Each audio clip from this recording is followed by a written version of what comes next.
Hello. Well, it's Sunday here on the farm, and we've got a little busy day planned here for doing some sprucing up to get ready for visitors. We know visitors have started coming in, and we're going to have more. But this morning, while I was doing my own journaling and work, I was thinking about a joke that my grandson Tyson played on me recently. There's some kind of phone app where it will generate some kind of prank call, and I guess it's according to the person's. You pick out certain characters to have them call, and he'd done it to my wife when he visited last time, and I didn't know anything about it. And I'm watching the basketball game one night, and I get this call, and I pick it up, and it's a voice, a South African voice, trying to talk about how there's a voodoo curse on me, and it's gonna, all these things. And I'm like, okay, whatever. And so he texts me later about the call, and or I texted him or something, and I said, yeah, I said, I just got the strangest call, and I said, but the bad thing is whoever placed the call, I've got these energy beings around me to protect me. And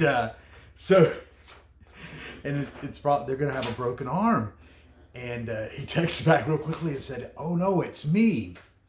And I texted him and said I was just kidding, but that really I do, that I do have energy beings, if you want to call them that. I have protection around me and an intent around me.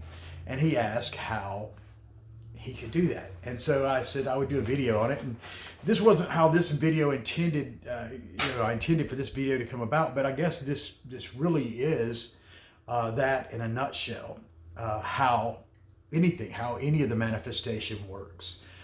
Because the biggest hurdle to our manifestation of anything, our desires, is the desire for the results. And now that sounds counterintuitive, right? Well, how can I get my desires if I don't desire them?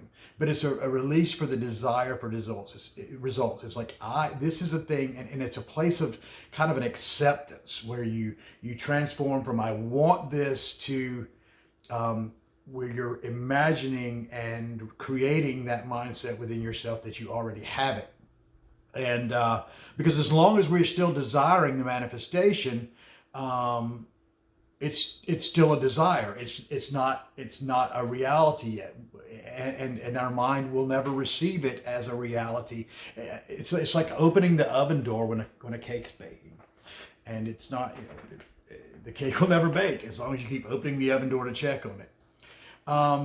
So I got this mental picture this morning of treating it like my GPS, because if I put a route into my GPS, or I put an address into my GPS, what I do is I plug in that address, and then I listen to the voice telling me where to go. Now, again, I know for you purists out there, GPS is screw up, right? So I'm not talking about, this is, imagine a perfect world GPS where they get you to the destination every time.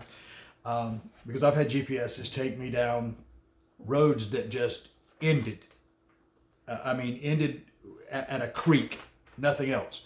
So, but treat it like a perfect world GPS. You plug in your destination and you listen to the voice.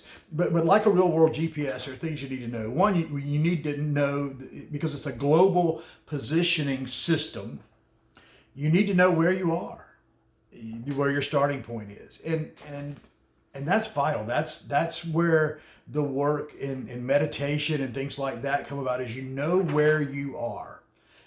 You become present in the moment. So second thing is, as a destination, you have to know where you're going. And now you have to know exactly where you're going. You can't, a general, again, my wife and I travel a lot, and we use our GPS quite a bit. And a lot of times, if there's a newer address, a newer home that we can't find, I will have to plug in kind of a general area, and then I'll use my phone's GPS, which is usually more updated and to guide me in, and sometimes we have to just kind of figure our way in. So we kind of put a general area in. But when we have a specific address or a specific location in mind, we know exactly where it is. And that destination, the way we picture it as far as our manifestation is through visualization. You visualize. Athletics has proven that visualizing success at something over and over and over again has exactly the same result on the increase of your ability to do something as the practice, as the physical practice, because your mind cannot tell the difference between you actually doing something and thinking about something. Your mind is constantly in a virtual reality state. So visualization, and then goals, because the goals are aims and where you want to be. This is what I want to see happen, and this is what I want to see accomplished. And then, for me, and this is one of those things, is setting in place even a business plan, a plan of action of how you're going to get there, because there is a route that comes in that. With that, you have a general idea and a general route with how you want to go. Because for us, there's times of day, and this is where the third thing comes in, is follow the directions, but follow the directions, not only just verbatim, but you use your intuition, which are the directions, but also use your wisdom and your knowledge. Like, there are certain times of day that no matter where our GPS wants to take us, our wisdom and our knowledge of the situation says maybe we should go a different direction. Now, there's a balance, because the intuition will never violate your wisdom, and it will never violate that which you know to be true. So again, and here's the thing, to how to determine the route is, again, the question. To how to know it's your own voice that you're listening to is, whose idea is it? So if you want to see manifestations, stop worrying about how it's going to come about, how it's going to happen. Just envision your destination, set your intent to get there, and listen to the voice.